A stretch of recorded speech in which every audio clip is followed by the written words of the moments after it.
നമസ്കാരം, ഏവർക്കും study Nifty മലയാളത്തിന്റെ ഡെയിലി മാർക്കറ്റ് ന്യൂസിലേക്ക് സ്വാഗതം. ഇന്ന് സെപ്റ്റംബർ 19 വ്യാഴാഴ്ചയാണ്. ആദ്യം നമുക്ക് ഇന്നലെ US മാർക്കറ്റിൽ ഏറ്റവും ഹൈലൈറ്റ് ആയ ഇവന്റ് നടന്നത് US ഫെഡറൽ റിസർവ് മീറ്റിംഗ് തന്നെയായിരുന്നു. നമ്മൾ ഇന്നലെ പ്രീ മാർക്കറ്റിൽ പറഞ്ഞതുപോലെ CME ഫെഡ് വാച്ച് ടൂൾ പ്രകാരം 50 ബേസിസ് പോയിന്റ്സ് റേറ്റ് കട്ടിലേക്കാണ് ഫെഡറൽ റിസർവ് പോയത്. ഈ 50 basis points rate cut market കഴിഞ്ഞ ദിവസങ്ങളായി പ്രതീക്ഷിച്ചുകൊണ്ടിരിക്കുന്നത് തന്നെയാണ്. ഈ ഒരു കാരണവും തൊഴിൽ വിപണിയിലെ മാന്ദ്യം ഭാവിയിലെ നിരക്ക് കുറയ്ക്കുന്നത് സംബന്ധിച്ച കൂടുതൽ അനിശ്ചിതത്വം സൂചിപ്പിച്ചതിനാലും ഇന്നലെ US മാർക്കറ്റുകൾ ഒരു ഇടിവിലേക്ക് പോയി. എന്നിരുന്നാലും ഇപ്പോൾ ഓപ്പൺ ചെയ്ത US യൂറോപ്യൻ ഫ്യൂച്ചേഴ്സ് എല്ലാം പോസിറ്റീവിലാണ് എന്നത് മാർക്കറ്റ് ഒരു തിരിച്ചുവരവിന്റെ പാതയിൽ തന്നെയാണ് എന്ന സൂചനകൾ നൽകുന്നു. യുഎസിലെ റേറ്റ് കട്ട് ഇപ്പോൾ ഇന്ത്യ അടക്കമുള്ള എമർജിംഗ് മാർക്കറ്റുകൾക്ക് വളരെ പോസിറ്റീവായ കാര്യം തന്നെയാണ്. അത് എന്തുകൊണ്ടാണ് ഇന്ത്യൻ മാർക്കറ്റുകൾക്ക് വളരെ ഫേവറബിൾ ആവാൻ സാധ്യതയുള്ളത് എന്ന് നമ്മൾ കൂടുതൽ കാര്യങ്ങൾ ഇവിടെ മാർക്കറ്റ് ന്യൂസ് സെഗ്മെന്റിൽ പറയുന്നുണ്ട്. അപ്പോൾ വീഡിയോ അവസാനം വരെയും കാണാൻ ശ്രമിക്കുക. ചാനൽ ആരെങ്കിലും ലൈക്ക് ചെയ്യാൻ വിട്ടുപോയിട്ടുണ്ടെങ്കിൽ ദയവ് ചെയ്ത് നമ്മുടെ വീഡിയോ ഒന്ന് ലൈക്ക് ചെയ്യുക. മാത്രമല്ല ചാനൽ സബ്സ്ക്രൈബ് ചെയ്യാൻ മറന്നുപോയിട്ടുണ്ടെങ്കിൽ ദയവ് ചെയ്ത് ചാനൽ ഒന്ന് സബ്സ്ക്രൈബ് ചെയ്യുക. ഇനി സ്റ്റുഡൻസിന് ആർക്കെങ്കിലും നമ്മുടെ എഡ്യൂക്കേഷൻ ടെലിഗ്രാം ചാനലിൽ ജോയിൻ ചെയ്യണമെന്നുണ്ടെങ്കിൽ തൊട്ടുമുകളിൽ ഇവിടെ കൊടുത്ത വാട്സ്ആപ്പ് നമ്പറിൽ മെസ്സേജ് അയച്ച് ജോയിൻ ചെയ്യാവുന്നതാണ്. ഇന്ന് നമ്മൾ ശ്രദ്ധിക്കേണ്ട ഏറ്റവും പ്രധാനപ്പെട്ട കുറച്ച് വാർത്തകളിലേക്ക്. ആദ്യത്തെ വാർത്ത US ഫെഡറൽ റിസർവ് മീറ്റിംഗുമായി ബന്ധപ്പെട്ടത് തന്നെയാണ്. ഫെഡറൽ റിസർവ് ബുധനാഴ്ച അതിൻ്റെ ബെഞ്ച് മാർക്ക് പലിശ നിരക്ക് 0.5% താഴ്ത്തി. അതായത് 50 ബേസിസ് പോയിന്റ്സ് ആണ് കുറച്ചത്. അതായത് ഇപ്പോൾ 4.75 മുതൽ 5% വരെയാണ് പലിശ നിരക്കുള്ളത്. പണപ്പെരുപ്പം കുറഞ്ഞതിനാൽ കുറഞ്ഞ തൊഴിലില്ലായ്മ നിരക്കാണ് ഈ നീക്കം ലക്ഷ്യമിടുന്നതെന്ന് ഫെഡറൽ ചെയർ ജെറോം പവൽ പറയുകയുണ്ടായി. കൂടാതെ അദ്ദേഹത്തിന്റെ വാക്കുകളിൽ നിന്നും ഏറെ പ്രതീക്ഷയോടെ നമുക്ക് കാണാൻ കഴിയുന്നത് നിരക്ക് കുറയ്ക്കലുകളുടെ ഒരു പരമ്പരയുടെ തുടക്കമാണിത്. 2026 ഫെഡറൽ റിസർവ് കൂടുതൽ റേറ്റ് കട്ടിലേക്ക് പോകും എന്ന സൂചനകളും അവിടെ നിന്ന് ലഭിച്ചു. ഫെഡറൽ ഇപ്പോൾ 50 ബേസിസ് പോയിന്റ്സ് റേറ്റ് കട്ടിലേക്ക് പോയെങ്കിലും ഫെഡറൽ ഗവർണറായ മിഷേൽ ബോമൻ ഇതിനോട് വിയോജിക്കുകയുണ്ടായി. ഒരു ചെറിയ റേറ്റ് കട്ട് മാത്രമാണ് ഇപ്പോൾ വേണ്ടിയിരുന്നത് എന്നാണ് അവർ പ്രതികരിച്ചത്. ഇതിനോട് ജെറോം പവലിന്റെ പ്രതികരണം തൊഴിൽ വിപണിയിലെ ദുർബലത തടയുന്നതിനുള്ള ഒരു റീകാബുലേഷൻ എന്നാണ് പവൽ ഈ റേറ്റ് കട്ടിനെ വിശേഷിപ്പിച്ചത്. ഇന്നലെ federal reserve 50 basis points rate കട്ടിലേക്ക് പോയിട്ടും യുഎസിലെ പ്രധാനപ്പെട്ട എല്ലാ മാർക്കറ്റുകളും ഇടിഞ്ഞാണ് ഇന്നലെ ക്ലോസ് ചെയ്യുന്നത്. ഫെഡ് ചെയർ ജെറോം പവലിന്റെ സ്പീച്ചിന് ശേഷം US S&P 500 ഒരു ചെറിയ റാലിയൊക്കെ കണ്ടിരുന്നു. അതിനുശേഷം വീണ്ടും നെഗറ്റീവിലേക്ക് പോകുന്ന ഒരു കാഴ്ചയാണ് കണ്ടത്. ഇതിന് പ്രധാനപ്പെട്ട കാരണം 50 basis points rate cut market ഇതിനോടകം തന്നെ പ്രതീക്ഷിച്ചിരുന്നതാണ്. ഫെഡ് വാച്ച് ടൂൾ നമുക്ക് 50 ബേസിസ് പോയിന്റ്സ് റേറ്റ് കട്ടിനുള്ള സാധ്യതകൾ കാണിച്ചു തന്നതുമാണ്.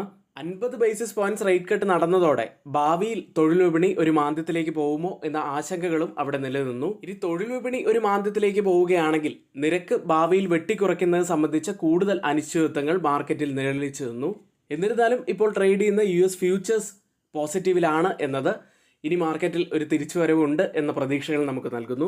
യുഎസിന്റെ റേറ്റ് കട്ടിന് മുന്നോടിയായി അത് വളരെയേറെ ഗുണം ചെയ്തത് ഗവൺമെന്റ് സെക്യൂരിറ്റികളിലായിരുന്നു. അതുകൊണ്ട് തന്നെ ഇന്ത്യൻ ഗവൺമെന്റ് സെക്യൂരിറ്റികളിലെ വോളിയത്തിൽ വൻ വർധനമുണ്ടായിരിക്കുന്നു. ആ വാർത്തയിലേക്കാണ്. US ഫെഡറൽ പലിശ നിരക്ക് കുറയ്ക്കുമെന്ന് വ്യാപാരികൾ പ്രതീക്ഷിച്ചതിനാൽ ഗവൺമെന്റ് സെക്യൂരിറ്റികളുടെ ട്രേഡിംഗ് വോളിയത്തിൽ 63% വർധനവ് കണ്ടു. കഴിഞ്ഞ ആഴ്ചയിലെ ശരാശരി ട്രേഡിംഗ് വോളിയം 61,377 കോടി രൂപയായിരുന്നു.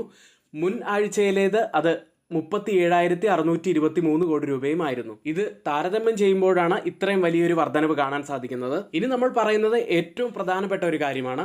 യുഎസിൽ നടന്ന ഈ റേറ്റ് കട്ട് ഇന്ത്യൻ മാർക്കറ്റുകളിൽ എങ്ങനെയാണ് പ്രതിഫലിക്കുക എന്ന് നമുക്ക് നോക്കാം. യുഎസിലെ റേറ്റ് കട്ട് ഇന്ത്യ അടക്കമുള്ള എമർജിംഗ് മാർക്കറ്റുകൾക്ക് വളരെ പോസിറ്റീവായ വാർത്ത തന്നെയാണ്. യുഎസിലെ നിരക്ക് കുറയ്ക്കൽ സാധാരണയായി US ആസ്തികളിലെ വരുമാനം കുറയ്ക്കുന്നു.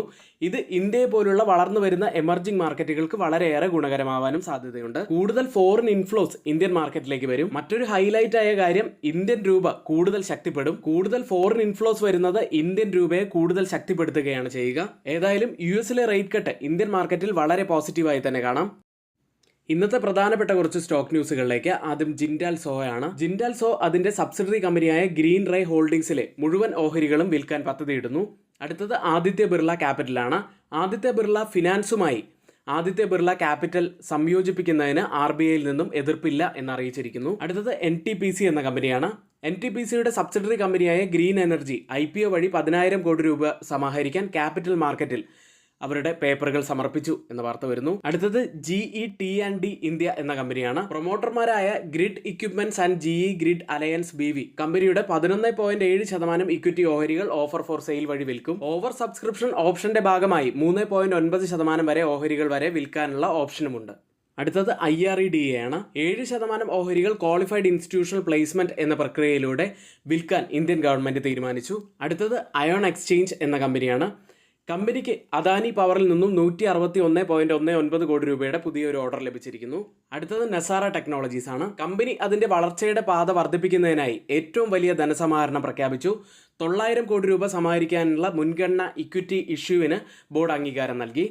ഇന്ന് F&O സെഗ്മെന്റിൽ ബാനായ സ്റ്റോക്കുകൾ Oracle financial service software, Aarti industries, Balrampur Chini mills, Biocon, Birla soft, GNFC, Granules India, LIC housing finance, Punjab national bank, RBL bank തുടങ്ങിയവയാണ്. ഇന്നത്തെ നമ്മുടെ ഏറ്റവും പ്രധാനപ്പെട്ട കുറച്ച് വാർത്തകളാണ് നമ്മളിവിടെ ഷെയർ ചെയ്തിരിക്കുന്നത്.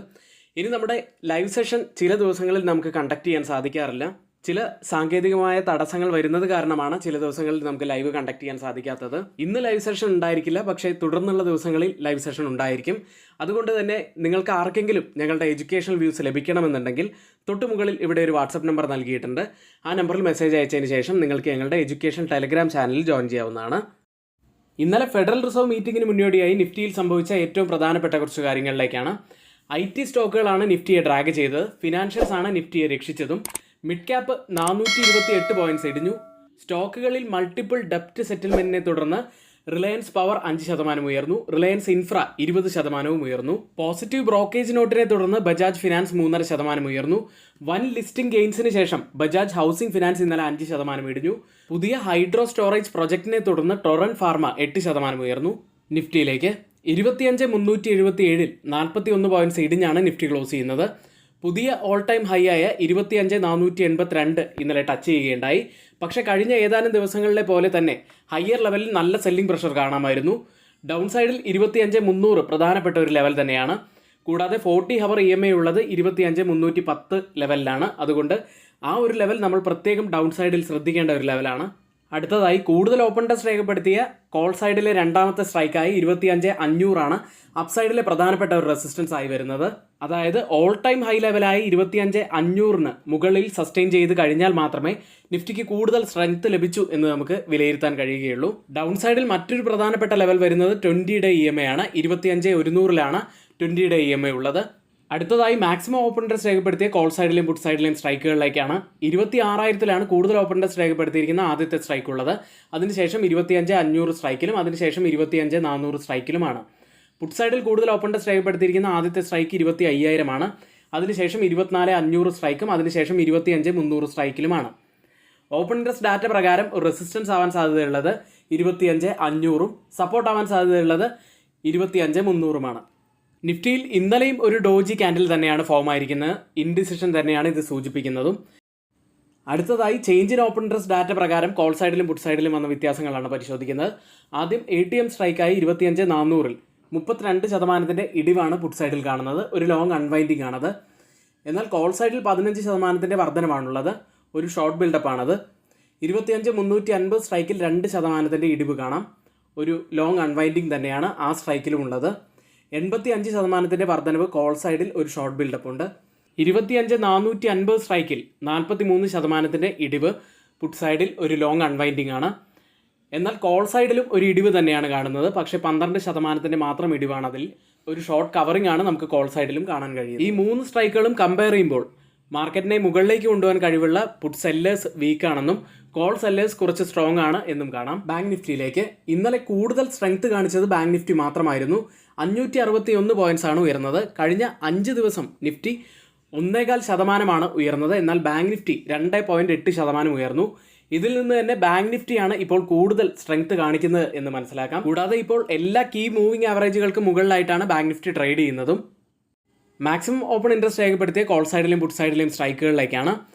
ആദ്യം 53,000 കൂടുതൽ ഓപ്പൺ ടെസ്റ്റ് രേഖപ്പെടുത്തിയിരിക്കുന്ന ആദ്യത്തെ സ്ട്രൈക്ക് ഉള്ളത്. അതിനുശേഷം 53,500 സ്ട്രൈക്കിലും അതിനുശേഷം 54,000 സ്ട്രൈക്കിലുമാണ്. പുട്ട് സൈഡിൽ കൂടുതൽ ഓപ്പൺ ടെസ്റ്റ് രേഖപ്പെടുത്തിയിരിക്കുന്ന ആദ്യത്തെ സ്ട്രൈക്ക് 52,000 അതിനുശേഷം 51,000 സ്ട്രൈക്കും അതിനുശേഷം 51,500 സ്ട്രൈക്കിലുമാണ്.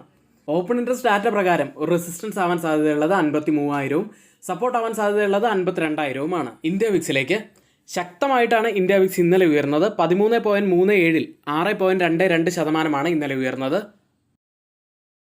ഗ്ലോബൽ മാർക്കറ്റിൽ ഇനി FIDA ആക്ടിവിറ്റിയാണ്. FIS 1,153 കോടി രൂപയ്ക്കാണ് ഇന്നലെ ബൈ ചെയ്ത്. DIS ആവട്ടെ 152 കോടി രൂപയ്ക്കാണ് ബൈ ചെയ്തിരിക്കുന്നത്. ഇന്നലെ US federal reserve 50 basis points rate കട്ടിലേക്ക് പോയിരുന്നു. ഇത് ഇന്ത്യൻ മാർക്കറ്റ് അടക്കമുള്ള എമർജിംഗ് മാർക്കറ്റുകളിൽ വലിയ ഫോറിൻ ഇൻഫ്ലോസ് വരാനുള്ള സാധ്യതകൾ കൂടിയാണ്. US മാർക്കറ്റിലേക്ക് ഇന്നലെ federal reserve 50 basis points rate കട്ടിലേക്ക് പോയിരുന്നു. എന്നിരുന്നാലും പ്രധാനപ്പെട്ട ഇൻഡെക്സുകളെല്ലാം ഇടിവിൽ തന്നെയായിരുന്നു. ഡൗ ജോൺസ് 0.25% ഇടിഞ്ഞു, S&P 500 0.29% ഇടിഞ്ഞു, നാസ്ഡാക്ക് 0.31% ഇടിഞ്ഞു. ഇനി റേറ്റ് കട്ടിന്റെ വളരെ പ്രധാനപ്പെട്ട കുറച്ച് കാര്യങ്ങളിലേക്ക് നമുക്കൊന്ന് പെട്ടെന്ന് പോയി വരാം. 2020 ശേഷം ഇതാദ്യമായി US ഒരു റേറ്റ് കട്ട് ഉണ്ടായിരിക്കുന്നു. 2024 തന്നെ കൂടുതൽ റേറ്റ് കട്ട് ഉണ്ടാകും എന്ന സൂചനകൾ അദ്ദേഹം നൽകുകയുണ്ടായി. ഇൻഫ്ലേഷൻ 2% തിരികെ എത്തിയതിൽ ഫെഡറൽ റിസർവ് സന്തുഷ്ടരാണ്. ഇതുകൂടാതെ 100 basis points rate cut 2025 50 basis points rate cut 2026 federal reserve ലക്ഷ്യമിടുന്നു. ഇനി പുറത്തുവരാനിരിക്കുന്ന US നിന്നുമുള്ള പ്രധാനപ്പെട്ട ഡാറ്റകൾ US ഫെഡറൽ റിസർവ് വളരെ ശ്രദ്ധാപൂർവം തന്നെ വീക്ഷിക്കും. റേറ്റ് കട്ടിന് ശേഷം US ലിസ്റ്റ് ചെയ്ത ഇന്ത്യൻ കമ്പനികളുടെ പ്രകടനത്തിലേക്കാണ്. ആദ്യം ടെക് സൈഡിൽ ഇൻഫോസിസ് 2.13% ഇടിഞ്ഞു, വിപ്രോ 2% ഇടിഞ്ഞത്. ബാങ്കിങ് സൈഡിൽ ICICI ബാങ്കും HDFC ബാങ്കും നേട്ടമുണ്ടാക്കി. പക്ഷേ അത് ഇന്നലെ ഇന്ത്യൻ മാർക്കറ്റിൽ കണ്ട ആ ഒരു റാലി മാത്രമായിരുന്നു. അത് ICICI ബാങ്ക് 1.87% ഉയർന്നത്, HDFC ബാങ്ക് 0.75% ഉയർന്നു, ഡോക്ടർ റെഡ്ഡി 0.93% ഇടിഞ്ഞു. ഇപ്പോൾ ട്രേഡിംഗ് നടക്കുന്ന US മാർക്കറ്റിന്റെ ഫ്യൂച്ചേഴ്സ് നല്ല പോസിറ്റിവിറ്റിയിൽ തന്നെയാണ്. ഡൗ ജോൺസ് 0.37% നേട്ടത്തിലും, S&P 500 0.58% നേട്ടത്തിലും, ടെക് സ്റ്റോക്കുകൾ 0.88% നേട്ടത്തിലുമാണ് ഇപ്പോൾ ട്രേഡ് ചെയ്യുന്നത്. യൂറോപ്യൻ മാർക്കറ്റിലേക്ക് ഫെഡറൽ റിസർവ് മീറ്റിംഗിന് മുന്നോടിയായി ക്ലോസ് ചെയ്യുന്ന യൂറോപ്യൻ മാർക്കറ്റുകൾ നെഗറ്റീവിലായിരുന്നു. UK മാർക്കറ്റ് FTSE 0.68% ഇടിഞ്ഞു, ജർമ്മൻ മാർക്കറ്റ് ഡാക്സ് ഒരു മ്യൂട്ടഡ് അവസ്ഥയിൽ ക്ലോസ് ചെയ്തു, ഫ്രാൻസ് മാർക്കറ്റ് CAC 0.57% ഇടിഞ്ഞത്, പാൻ യൂറോപ്യൻ സ്റ്റോക്ക് 600 0.49% ഇടിഞ്ഞു, യൂട്ടിലിറ്റീസ് 0.78% ഇടിഞ്ഞു, ബിവറേജ് സ്റ്റോക്കുകൾ 1% ഇടിഞ്ഞു. ഇപ്പോൾ ട്രേഡിംഗ് നടക്കുന്ന യൂറോപ്യൻ മാർക്കറ്റിന്റെ ഫ്യൂച്ചേഴ്സ് ശക്തമായ നിലയിൽ തന്നെയാണ്. ഡാക്സ് 0.31% നേട്ടത്തിലും, CAC 0.37% നേട്ടത്തിലും, FTSE 0.35% നേട്ടത്തിലും ട്രേഡ് ചെയ്യുന്നു. ഏഷ്യൻ മാർക്കറ്റിലേക്ക് ഇപ്പോൾ ഓപ്പൺ ചെയ്തിരിക്കുന്ന ഗിഫ്റ്റ് നിഫ്റ്റി ഉള്ളത് 25,402 എന്ന നിലയിലാണ്. വെറും 2 പോയിന്റ്സ് അപ്സൈഡിലാണ് ഇപ്പോൾ ട്രേഡ് ചെയ്യുന്നത്. അതായത് ഇന്നലെ രാത്രിയൊക്കെ ഗിഫ്റ്റ് നിഫ്റ്റി നെഗറ്റീവിൽ തന്നെയായിരുന്നു. അതിനുശേഷം ഇപ്പോൾ രാവിലെയാണ് ഒരു റിക്കവറി ഗിഫ്റ്റ് നിഫ്റ്റിയിൽ കണ്ടത്. അതായത് ഇപ്പോഴത്തെ ഈ ഒരു നില വെച്ച് നമ്മുടെ നിഫ്റ്റിയിൽ 5 മുതൽ 10 പോയിന്റ്സിന്റെ ഒരു ഗ്യാപ്പ് അപ്പ് ഓപ്പണിങ്ങിനാണ് സാധ്യതയുള്ളത്. മറ്റ് ഏഷ്യൻ മാർക്കറ്റുകളിൽ ജപ്പാൻ മാർക്കറ്റ് നിക്കി 2.29% നേട്ടത്തിലാണ് ട്രേഡ് ചെയ്യുന്നത്. തായ്വാൻ മാർക്കറ്റ് 0.15% നേട്ടത്തിലും, കോസ്പി മാർക്കറ്റ് 0.68% ഇടിവിലും, സിംഗപ്പൂർ മാർക്കറ്റ് ഒരു മ്യൂട്ടഡ് അവസ്ഥയിലുമാണ് ഇപ്പോൾ ട്രേഡ് ചെയ്യുന്നത്. ഓയിൽ പ്രൈസുകളിലേക്ക് ഫെഡറൽ റിസർവ് മീറ്റിംഗിന് മുന്നോടിയായി ബ്രന്റും WTIയും ഇന്നലെ ഇടിയുകയാണ് ഉണ്ടായത്. ബ്രന്റ് ഉള്ളത് $73.42 പെർ ബാരൽ എന്ന നിലയിലാണ്, 0.75% ഉയർന്നാണ് ഇപ്പോൾ ട്രേഡ് ചെയ്യുന്നത്. WTI ഉള്ളത് $69.66 പെർ ബാരൽ എന്ന നിലയിൽ 0.31% ഇടിവിലാണ് ട്രേഡ് ചെയ്യുന്നത്. ഇന്ന് നമ്മൾ ശ്രദ്ധിക്കേണ്ട ഏറ്റവും പ്രധാനപ്പെട്ട കുറച്ച് വാർത്തകളും നമ്മുടെ വ്യൂസുമാണ് ഇവിടെ ഷെയർ ചെയ്തിരിക്കുന്നത്. ഇവിടെ നമ്മൾ ഷെയർ ചെയ്ത എല്ലാ പ്രധാനപ്പെട്ട കാര്യങ്ങളും ഏറ്റവും ഓതറൈസ്ഡ് ആയിട്ടുള്ള സൈറ്റുകളായ money control, Mint, Reuters, CNBC, financial express തുടങ്ങിയ മാധ്യമങ്ങളിൽ നിന്ന് എടുത്തിട്ടുള്ളതാണ്. മറ്റുള്ളവയെല്ലാം നമ്മുടെ വ്യൂസ് മാത്രമാണ്. അത് നിങ്ങളുടെ എഡ്യൂക്കേഷണൽ പർപ്പസിന് വേണ്ടി മാത്രമാണ് ഷെയർ ചെയ്യുന്നത്. എങ്കിൽ ഇന്നത്തെ വീഡിയോ ഇവിടെ പൂർത്തിയാവുന്നു. ഏവർക്കും നന്ദി.